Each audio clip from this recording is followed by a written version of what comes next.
Hi everyone, welcome to the channel. और आज की इस वीडियो में हम लोग बात करेंगे माइंडसेट के बारे में। माइंडसेट किसी भी प्रोसेस का सबसे इम्पॉर्टेंट पार्ट होता है क्योंकि ये उसकी फाउंडेशन होता है। अगर आपका माइंडसेट स्ट्रांग है तो आप लोग उस चीज़ को काफ़ी आगे तक काफ़ी अच्छे से कर पाएंगे। एंड अगर आपका माइंडसेट स्ट्रांग नहीं है तो you are going to be in a big problem, क्योंकि ना तो आप उस चीज़ को ढंग से कर पाओगे, ना आप उस चीज़ को डेडिकेशन से कर पाओगे और ना ही उस चीज़ को कंसिस्टेंसी से कर पाओगे।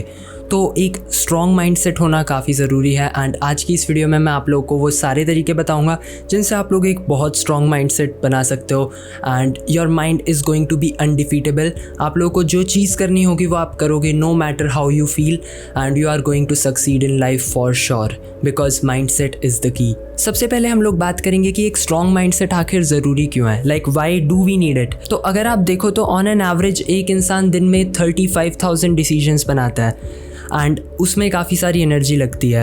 अगर आपका एक स्ट्रॉन्ग माइंड हुआ तो आप लोगों को इतने सारे डिसीजंस लेने की ज़रूरत ही नहीं होगी, क्योंकि you will be straight forward about a lot of things and that is going to save you a lot of energy. The best thing about being born as a man is you are born with zero value. Other than this literally everyone has value. अगर आप तुम एक puppy को देखो तो उसको कुछ ज़्यादा काम नहीं करना पड़ता, still people love him, still people feed him. Same goes for children, same goes for women in most cases.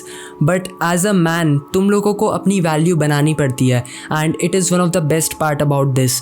तो तुम अपनी वैल्यू कैसे बनाओगे? ये इस चीज़ का सबसे बेस्ट पार्ट है कि तुम अपनी वैल्यू सिर्फ और सिर्फ हार्डवर्क के ऊपर बना सकते हो। लेकिन तुम्हें हार्डवर्क करने के लिए पुश क्या करेगा? वो होगा तुम्हारा माइंड और तुम्हारा माइंडसेट। तुम्हारा माइंडसेट वो तरीका है जिसके थ्रू तुम लाइफ में प्रोसीड करते हो। तुम्हारा माइंडसेट वो तरीका है जिसमें तुम डिसीजंस लेते हो लाइफ में आगे बढ़ने के, एंड वो ही डिसीजंस हैं जो मायने रखते हैं कि तुम्हारी लाइफ आगे चल के कैसी होगी। तो एक स्ट्रॉन्ग माइंड बनाना बहुत ज़रूरी है एंड तुम ये जितनी जल्दी बनाओगे उतनी जल्दी तुम बेटर डिसीजंस लोगे एंड उतनी ही जल्दी तुम लोग अपनी लाइफ को एक बेटर रूट के ऊपर लेकर जाओगे। With hard work alone you can B at the top. इस ज़िंदगी की सबसे बेस्ट बात यही है कि सिर्फ और सिर्फ हार्डवर्क के दम पे तुम लोग टॉप पे पहुंच सकते हो। अगर तुम्हारे पास टैलेंट है और तुम हार्डवर्क नहीं करते तो तुम लोग कहीं बीच में रहोगे, एंड अगर तुम्हारे पास टैलेंट भी नहीं है तो you are on the pit bottom.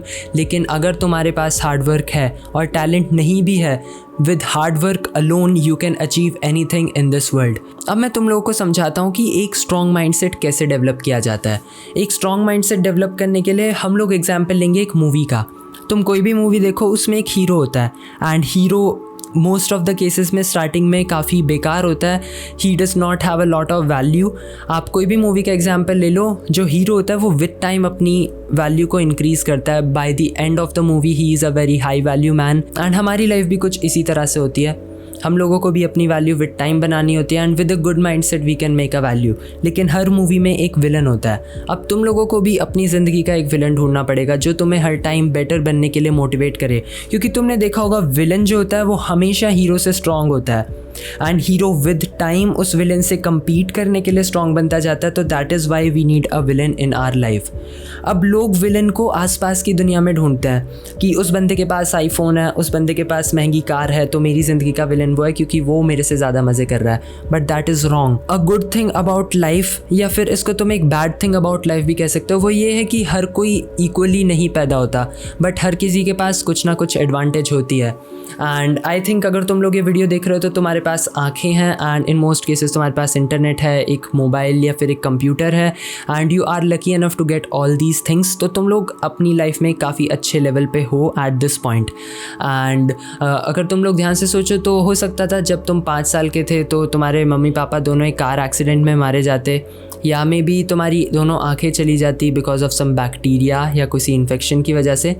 बहुत सारी चीज़ें हो सकती थी जो नहीं हुई। एंड शायद किसी इंसान का फाइनेंशियल बैकग्राउंड काफ़ी स्ट्रॉन्ग हो, तो दूसरी वे में शायद किसी इंसान के पास काफ़ी सारी अपॉर्चुनिटीज़ हो, किसी इंसान के पास काफ़ी अच्छे जेनेटिक्स हों फॉर अ गुड फिजिक, तो शायद कोई इंसान काफ़ी अच्छे से इंटेलिजेंट बॉर्न हुआ हो सकता है। लेकिन best thing is with hard work alone you can achieve all these things.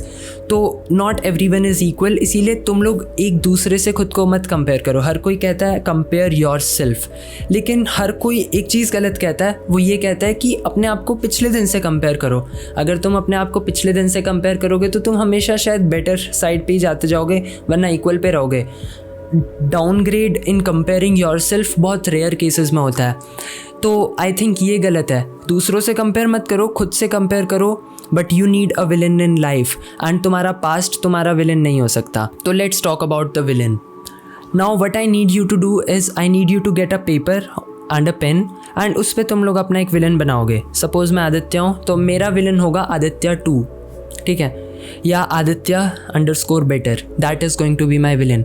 अब मैं उस विलन के बारे में सारी वो चीज़ें लिखूंगा जो वो डेली करता है. तुम्हें ये चीज़ बहुत सीरियसली करनी है. ट्रस्ट मी, अगर तुमने ये सारी चीज़ें सही से की तो तुम बहुत अच्छे से इस पूरी एक्सरसाइज को कर पाओगे and your mind set is going to be very very strong. अब हम आदित्य 2 के बारे में सारी की सारी चीज़ें लिखेंगे. आदित्य 2 रोज़ जिम जाता है. आदित्य 2 रोज़ सुबह 5:30 बजे उठता है. आदित्य 2 रोज़ अपने डॉगी को घुमाने लेके जाता है. आदित्य 2 रोज़ हेल्दी खाना खाता है. वो कभी भी या बहुत ही रेयरली बाहर की कुछ चीज़ खाता है या बाहर की कोई चीज़ पीता है. आदित्य 2 रोज़ ईमेल्स भेजता है. आदित्य 2 रोज़ कोल्ड कॉल्स करता है, चाहे उसको कॉल्स के ऊपर गालियाँ पड़ें, कुछ भी हो. उसने अगर कोई टारगेट सेट किया तो वो उसको अचीव करता है. आदित्य 2 का काफ़ी अच्छा नेटवर्क है. उसके नेटवर्क में काफ़ी अच्छे लोग हैं. वो हर किसी से सोशलाइज़ करता है. आदित्य 2 डेली अच्छे से अच्छी रील्स बनाता है. वो डेली अपनी स्किल्स को प्रैक्टिस करता है. वो यूट्यूब पे काफ़ी अच्छा कंटेंट डालता है, ठीक है. ये तो आदित्य 2 के काम हो गए जो वो डेली करता है.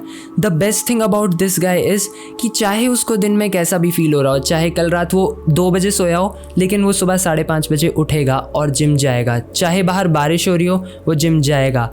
चाहे उसको कॉल्स के ऊपर बहुत ज़्यादा गालियाँ पड़ गई हैं और उसका दिमाग ख़राब हो रहा हो, वो तब भी कॉल करेगा. चाहे उसको ईमेल भेजने का मन ना हो, वो तब भी ईमेल भेजे बिना सोएगा नहीं. चाहे उसको कितना भी मन कर रहा हो बाहर का खाने का, वो बाहर का नहीं खाएगा. This is the thing about Aditya 2 and you are in constant competition with him. अब हम आदित्य 2 को फिज़िकली विजुअलाइज करेंगे. हम लोग आदित्य 2 की लाइफ के बारे में देखेंगे. आदित्य 2 पिछले 4 साल से जिम जा रहा है, तो उसकी फिजिक काफ़ी अच्छी होगी क्योंकि उसने एक भी दिन नहीं स्किप किया. वो बहुत हेल्दी खाना खाता है, तो he is going to be in the best health condition. वो इतने टाइम से ईमेल्स भेज रहा है, इतने टाइम से वो वीडियोस डाल रहा है. उसकी काफ़ी अच्छी फ़ैन फॉलोइंग होगी एंड वो रोज़ कोल्ड ईमेल्स करता है, रोज़ कोल्ड कॉल्स करता है. He must have a very very good agency. तो वो काफ़ी अमीर भी होगा. He must have a Lamborghini. He must have all the things he want. उसके मम्मी पापा उसके ऊपर काफ़ी प्राउड होंगे. उसका बहुत अच्छा नेटवर्क होगा. अगर उसको लाइफ में कोई भी प्रॉब्लम आएगी, there will be people who are going to help him, ठीक है. ये सारी की सारी चीज़ें आदित्य 2 के बारे में है. हमने उसको विजुअलाइज़ किया. मेरे को पता है वो कैसा दिखता है, क्योंकि वो मेरे जैसा ही दिखता है, just with a better body. वो मेरे जैसा ही है, just with a better house, just with a better car, just with a better bank balance, just with better people around him who are going to support him, just with a better fan following. ये सारी चीज़ें आदित्य 2 की qualities हैं. And अब you are in a constant competition with him and you know a good thing, ये तुम ही हो. बस 4 साल अगर तुम ये सारी चीज़ें, अगर तुम 4 साल आदित्य 2 को रोज़ हराओ तो ये तुम हो. The best of the best, ये तुम हो. लेकिन तुम्हें आदित्य 2 को हराना है तो तुम्हें क्या करना पड़ेगा?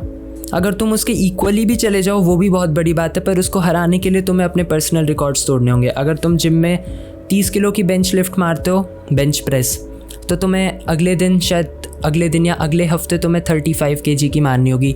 That is the only day you defeated Aditya 2. अगर तुम आज 30 ईमेल भेज रहे हो, कल तुम्हें 31 भेजने होंगे, परसों तुम्हें 32 भेजने होंगे. अगर तुमने परसों 32 नहीं भेजे, you did not defeat Aditya 2. अगर तुमने बाहर का कुछ खाना खाया क्योंकि तुम्हारा मन कर रहा था, you did not defeat Aditya 2, क्योंकि उसने नहीं खाया होगा यार. अगर बाहर बारिश हो रही है और तुमने सोचा आज रहने देता हूँ जिम, वो गया होगा उसने, तो तुम उस दिन उसको नहीं हरा पाओगे. एंड अगर तुमने सोचो उसको 4 साल हरा दिया, तो 4 साल बाद तुम आदित्य 2 से भी बेटर होगे. And I am in competition with Aditya 2 every second. मैं कुछ भी कर रहा होता हूँ, मेरे दिमाग में वो आता है. अगर मैं आज सोच रहा होता कि ये वीडियो आज ना रिकॉर्ड करके कल रिकॉर्ड कर दूंगा, आज मन नहीं कर रहा, उसने रिकॉर्ड किया होता और वो अभी बैठ के इसको एडिट भी करेगा एंड वो अभी बैठ के इसको अपलोड भी करेगा. आदित्य 2 इंस्टाग्राम पे रील भी डालेगा. अगर मैं सोच रहा हूँ कि आज एक मूवी देख लेता हूँ, कोई नहीं, आज की ईमेल्स नहीं भेजे, कल भेज दूंगा. आदित्य 2 ने भेजे होते ईमेल्स. आदित्य 2 के लिए मूवी से ज़्यादा इंपॉर्टेंट ईमेल्स हैं. You are in constant competition with him and he is going to be the villain of your life. अब हम लोग बात करेंगे ईगो के बारे में. ईगो को हर कोई बुरा बताता है. ईगो इंसान में नहीं होनी चाहिए. ईगो इंसान को रूड बनाती है. ईगो से इंसान नीचे जाता है. I don't think so. मेरे हिसाब से ईगो बहुत ज़रूरी है। मैंने लाइफ में आज तक काफ़ी सारी चीज़ें जो ली हैं वो ईगो की वजह से आई हैं। स्पेशली इन वैलोरेंट, मैं अगर आपको नहीं पता तो पहले गेमर बनना चाहता था and I used to play games professionally. तो जब मैंने वैलोरेंट स्टार्ट किया था मेरे को सबसे नीचे वाली रैंक मिली थी which was iron 1 and people used to make fun of me and I took that seriously. जब मेरे अंदर वो ईगो स्ट्राइक करी कि ये इंसान मेरे पे हंस कैसे रहा है, that is when I went into the top 10,000 players in the server. That ego was the thing that pushed me each and every day to practice, not to have fun in the game but to think about it clearly and just to keep practicing, keep playing it for hours so that I could get better at the game itself. And ego was the only reason जिसकी वजह से मैं वहाँ पहुँच पाया। and ego life में बहुत important है। and the good thing about ego is कि ये आपको push करती है, लेकिन इसकी एक bad thing है कि ये आपको arrogant बनाती है या फिर लोग आपको इतना पसंद नहीं करते। एंड इसका एक बहुत अच्छा उपाय ये है कि आप लोग सिर्फ उसके सामने ईगो रखो जो आपका दुश्मन है। एंड आपका दुश्मन है आदित्य 2। आदित्य 2 के अलावा आपका कोई दुश्मन नहीं है and you are in a constant competition with Aditya 2। तो उसके अलावा आप अपनी ईगो किसी और के सामने क्यों दिखाओगे? तुम्हारा सिर्फ एक दुश्मन है और वो है आदित्य 2 एंड तुम्हारा पूरा फोकस होना चाहिए आदित्य 2 को हराने पे। तो इसके अलावा तुम्हें किसी और के सामने ईगो दिखाने की ज़रूरत नहीं and you can be a nice guy to everyone else. सिर्फ आदित्य 2 ही वो अकेला इंसान है जिसके सामने तुम्हें ईगो दिखानी है। तो तुम्हें सोचना है कि ये बंदा मेरे से बेटर कैसे कर सकता है। अगर आज इसने 30 ईमेल्स भेजे हैं तो मैं आज 31 भेजूंगा। अगर आज इसने 105 किलो उठाया तो मैं 110 किलो उठाऊंगा। That should be your mind every single time. हर एक चीज़ जो तुम कर रहे हो उसमें खुद को आदित्य 2 से कंपेयर करो एंड उसमें सोचो कि तुम्हें आदित्य 2 से बेटर बन के दिखाना है। That is the way your thinking should be and इसी वजह से तुम लोग खुद को पुश कर पाओगे। अब हमने काफ़ी नेगेटिव चीज़ों के बारे में बात कर ली, अब मैं कुछ पॉजिटिव चीज़ों के बारे में बात करनी चाहता हूँ। तो you can be happy, we are going to be positive now. अब हम लोग बात करेंगे ग्रैटिट्यूड के बारे में। मेरे को ये चीज़ काफ़ी देर में पता चली एंड शायद तुम में से काफ़ी लोगों को तो ये पता भी ना हो, but gratitude is very important. Gratitude is the way तुम लोग अपनी लाइफ में छोटी छोटी चीज़ों में खुशियाँ ढूंढ सकते हो, क्योंकि अगर तुम बड़ी खुशियों का वेट करते रहोगे तो वो आएंगी, अचानक से चली जाएंगी and you will never realize, you will not be happy. So many people tell me कि they are not happy and that is because they do not show gratitude for the things they get। अगर तुम लोग ध्यान से देखो तो हमारी problem तो कुछ है ही नहीं। प्रॉब्लम उस बंदे की है जो सीरिया में रहता है, जिसके ऊपर आसमान में देखते हैं बॉम्ब आता है, पूरी फैमिली ख़त्म। वो बंदा उसके बाद भी रोज़ उठता है, he makes something to sell on the streets just ताकि वो शायद अगले साल कभी जाके कुछ चप्पलें खरीद पाए। That is their life. तो अगर हम लोग उनके बारे में सोचें तो हम लोगों की प्रॉब्लम तो कुछ है ही नहीं उनके सामने। And being grateful and showing gratitude in life is very important। मैं एक gratitude journal अपनी लाइफ में रखता हूँ जिसके अंदर मैं वो सारी चीज़ें लिखता हूँ जिनके बारे में मैं खुश हूँ एंड वो सारी चीज़ें जो मेरी लाइफ में आज अच्छी हुई एंड वो सारी चीज़ें जो मैं चाहता हूँ मेरी लाइफ में हो, जिनसे मैं खुश हूँ। ये सब मेरे नोशन पे है, उसकी वीडियो आप लोग देख सकते हो, मैं लिंक डिस्क्रिप्शन में डाल दूँगा। But being grateful in life is very important. अब मैं तुम लोगों को बताऊँगा कि तुम लोग खाना खाते हुए या पानी पीते हुए भी कैसे खुश रह सकते हो। अगर मैं तुम लोगों को बताऊँ, I will give you a simple task, एक हफ्ते के लिए इसको फॉलो करना and you will B so grateful in your life. तुम हर एक सेकंड पे खुश होगे। आज की डेट में मैं अपनी लाइफ में काफ़ी खुश हूँ एंड अगर मैं अपनी 12th क्लास की बात करूँ, in the starting of my 12th class I was not grateful at all and मैं बहुत दुखी रहा करता था। हर एक चीज़ मेरे को बेकार लगती थी एंड मैं हर एक चीज़ के बारे में सोचता था कि ये सिर्फ मेरे साथ क्यों रही है। But I am going to tell you what I did and what you should do as well. ये एक बहुत नॉर्मल सी टेक्निक है, या मैं बोलूँगा एक बहुत नॉर्मल सा टास्क है। अगर तुम फॉलो कर पाओ तो एक हफ्ते के लिए करना। सपोज़ तुम मंडे को उठे, सुबह सोचना आज या तो तुम सिर्फ खा सकते हो या तो तुम सिर्फ पी सकते हो। अगर तुमने खाना चूज़ किया तुम कुछ भी खा सकते हो जो तुम्हारा मन है, लेकिन you can not drink water unless तुम्हें खाना अटक जाए। खाना अटक जाए तो 1-2 घूंट एक्सेप्शंस है, वरना you can not drink water for the whole day. And इसमें क्या होगा, जब तुम दिन के अंत पे पहुंचोगे तो तुम लोग सोचोगे कि काश मैंने खाने की जगह पीने वाला ऑप्शन ले लिया होता and you will hate your self for choosing the option कि मैं खा लेता हूँ। उसके बाद अगले दिन तुम्हारे पास, क्योंकि तुम एक हफ्ते के लिए कर रहे हो, अगले दिन तुम्हारे पास ये सेम चॉइस होगी, या तो तुम खा सकते हो या तो तुम पी सकते हो। एंड क्योंकि तुमने कल खाना चूज़ किया था, आज तुम पीना चूज़ करोगे एंड तुम कुछ नहीं खा पाओगे। तुम्हें बहुत भूख लग रही होगी रात को तुम लोग फिर से रिग्रेट करोगे, अगले दिन सेम। इसको तब तक करो, एक हफ़्ता ज़रूरी नहीं है, जब तक तुम लोग मतलब तुम्हारा कुत्ता ना बन जाए, ठीक है। एंड उसके बाद तुम बैठना अपने सामने एक खाने की प्लेट लेके, साइड में एक पानी का ग्लास लेके, एंड तब तुम्हें पता चलेगा इस चीज़ की कितनी अहमियत है। ये एक छोटी सी चीज़ जिसके बारे में हम सोचते भी नहीं है, हम यहाँ कंप्यूटर के आगे बैठ के ये खाना खाया, ये पानी पिया एंड बस life, that is life, it goes. हम ध्यान भी नहीं देते हमने खाना क्या खाया। अगर तुम अभी ध्यान से देखो कि तुमने सुबह को क्या खाया, शायद तुम्हें याद भी ना हो, क्योंकि वो तुम्हारी लाइफ में कुछ फ़र्क ही नहीं पड़ता तुम्हें तो, क्योंकि प्लेट के सामने रखा हुआ मिल रहा है। तो आई वुड से अगर तुम्हें टास्क कर पाओ तो ज़रूर करना, it will make you so much happier and start appreciating the small things in your life. अगर तुम्हारा एक भी दोस्त है तो उसको अप्रिशिएट करो। अगर तुम लोग मेरी वीडियो देख पा रहे हो उस चीज़ को अप्रिशिएट करो, क्योंकि शायद से किसी बच्चे के पास वो फ़ोन नहीं है तो फिर वो ये वीडियो नहीं देख पा रहा। एंड अगर तुम इसको अप्रिशिएट करते हो तो लाइक बटन दबाना मत भूलना। And let's move on to the next module. अभी हम लोग बात करेंगे रिवॉर्ड्स के बारे में। रिवॉर्ड्स आर वेरी इंपॉर्टेंट, क्योंकि rewards are something that can motivate you. अगर तुम्हारा आइसक्रीम खाने का मन है तो अगर तुम नॉर्मली जाते हो सुबह और आइसक्रीम ख़रीद के खा लेते हो, that is fine, but that is science of a week mindset. क्या तुमने ऐसा कुछ किया कि तुम उस आइसक्रीम को डिज़र्व करते हो? क्या तुमने एक भी रुपए कमाए? एंड इसी बात पे मेरे को याद है जिम के बारे में। जिम भी एक बहुत बड़ा डिल्यूजन है। लोग सोचते हैं कि वो जिम गए तो उन्होंने कुछ बहुत प्रोडक्टिव काम कर दिया। तुमने क्या किया? तुम सिर्फ जिम गए और वहाँ पे कुछ वर्कआउट किया एंड तुम आ गए। This is basic human need. Workout करना ज़रूरी है so that your body can stay in a fit condition.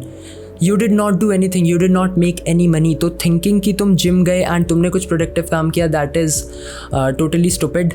You did not do any thing until you have made money, या फिर you have took a step in the path of making money. तो that is very important and giving yourself rewards is very important.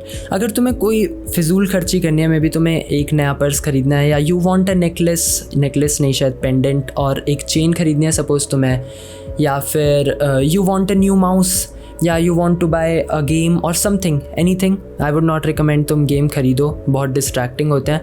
या you want to watch a movie, you want to watch an episode of your favorite anime, do something so that you can say कि you have deserved it. And I think best इसका वे होगा gym के अंदर। अगर तुम daily 3 set के 15 rape के 3 set मारते हो, आज 15 रेप के 4 सेट मारो, उसके बाद you deserve that packet of chips, या उसके बाद you deserve that anime episode. अगर तुम डेली 30 ईमेल्स या 30 कोल्ड कॉल्स करते हो, आज 50 करो, उसके बाद you deserve that extra anime episode. Until and unless do not watch it. अगर तुम ये चीज़ कर पाओगे अपनी लाइफ में, you are going to go very far ahead. ये चीज़ बहुत इंपॉर्टेंट है। अपने सारी की सारी जो अर्जेस होती हैं उनको लिमिट करो। अगर तुम्हें सड़क पे चलते हुए चिप्स खाने का मन कर रहा है, लिमिट योरसेल्फ। नहीं खाऊंगा, जब तक नहीं खाऊंगा जब तक मैं कुछ प्रोडक्टिव ना करूँ। प्रोडक्टिव क्या? अपना पर्सनल रिकॉर्ड ना तोड़ूँ। मे बी जिम में, मे बी ईमेल्स में, may be YouTube video, may be reel, may be edit करना, या एक फ्रीलांसिंग का क्लाइंट ढूंढना, कुछ भी। जब तक मैं अपना फ्रीलांसिंग का फर्स्ट क्लाइंट नहीं ढूंढता तब तक मैं गेमिंग माउस नहीं खरीदूंगा। जब तक मैं अपना फ्रीलांसिंग का फर्स्ट क्लाइंट नहीं खरीदता, मैं उस बंदे के बर्थडे पार्टी में नहीं जाऊँगा। That is how I live my life. अभी मेरा बर्थडे आने वाला है सितंबर में। अगर मैं तब तक एक्स अमाउंट ऑफ मनी ना कमाऊँ तो I am not going to celebrate my birthday. I am not going to give party to that guy. I am not going to go to that place to celebrate my birthday. That is my way of life. And giving yourself rewards is good when you attach that to a accomplishment or to an achievement. When you attach it to an achievement, that is when you start working hard for it. क्योंकि अब तुम्हें अपने सामने एक result दिख रहा है कि अगर मैंने ये किया तो मेरे को वो एक्स्ट्रा आइसक्रीम मिलेगी। अगर तुम यूं ही जाके आइसक्रीम खरीद के खा लोगे ना, तो तुम्हें उस चीज़ में मज़ा आएगा। तुमने देखा होगा अगर तुम किसी चीज़ को बहुत हार्ड वर्क करके खाते हो तो उसमें और ज़्यादा मज़ा आता है। And that is true about life. So if you achieve something and then eat that ice cream, it is going to taste better. You are going to feel more gratitude towards it, and you are also going to get better at the same time. So this is how you should tie the result with the accomplishment. अब मैं तुम लोगों को एक छोटी सी tip देना चाहूँगा जिसको अगर तुमने दिल से फॉलो किया तो ये पूरा का पूरा प्रोसेस तुम्हारे लिए बहुत ईजी हो जाएगा। एंड वो है अपनी लाइफ से बस एक वर्ड को चेंज करना। अगर तुम बोलते हो कि मुझे ये करना पड़ेगा, I have to go to the gym, I have to go to the market, I have to clean the dishes, just change it to I get to go to the market, I get to go to the gym. क्योंकि मेरे को कई बच्चों के DM आए हुए हैं कि भैया मेरे जिम की फ़ीस भर दो प्लीज़, मैं जिम जाना चाहता हूँ, मेरे पास पैसे नहीं हैं। I get to go to the gym, काफ़ी लोग नहीं जा पा रहे। I have to get my car fixed, या मेरे को मेरी साइकिल का पंचर रिपेयर कराना है। जाके देखो बाहर, कई लोगों के पास साइकिल भी नहीं है, एंड अगर उनको तुम्हारी एकदम बेकार साइकिल भी मिल गई, वो बहुत खुश हो जाएंगे। मैं जब छोटा था, I was in 2nd class, तो मेरी एक पुरानी साइकिल मम्मी ने, एक बच्चा और बच्ची आते थे अंदर कहीं काम करने, उनको दे दी। वो दोनों बहुत खुश हो गए। उस टाइम उसकी शायद चेन भी उतरी हुई थी, साइकिल के टायर्स में हवा नहीं थी। वो लेके चले गए, पूरे रास्ते वो भगाते हुए उसको लेके गए ऐसे हाथ में, बहुत खुश थे। I get to repair my cycle, I get to go to the mechanic, क्योंकि हो सकता है मैकेनिक ना होता तो मैं खुद रिपेयर करनी पड़ रही होती। I get to cook my food, कई लोगों के पास गैस सिलेंडर नहीं है, they don't get to cook their food on a gas stove. I get to eat, हर चीज़ को अगर तुम हैव को गेट पे चेंज कर दो, you are going to feel so much better about life. And it is not just about the words, it is about the thinking जो उसके पीछे जा रही है। तुम जब सोचोगे कि शायद से किसी बंदे के पास इतने पैसे नहीं कि वो जिम जा पाए, तो तुम्हें लगेगा कि मेरे को जिम जाना चाहिए। शायद कोई बंदा ईमेल्स ना भेज पा रहा हो, किसी बंदे के घर पे इंटरनेट ही ना हो, I get to send the emails, I get to make the calls. कुछ कंट्रीज़ में कॉल्स इतने महंगे होते, लोग अपने घर वालों को कॉल्स नहीं कर पाते। I get to call businesses, I get to make YouTube videos. कई सारे लोगों के मम्मी पापा उनको यूट्यूब वीडियोज़ नहीं बनाने देते, कई लोग नहीं बनाना चाहते, कई लोगों के पास इतनी डेडिकेशन नहीं होती। I get to make YouTube videos, I have so many people watching me, I get to make reels. That is my way of life, it should be yours. Do the hard work, especially when you don't feel like it.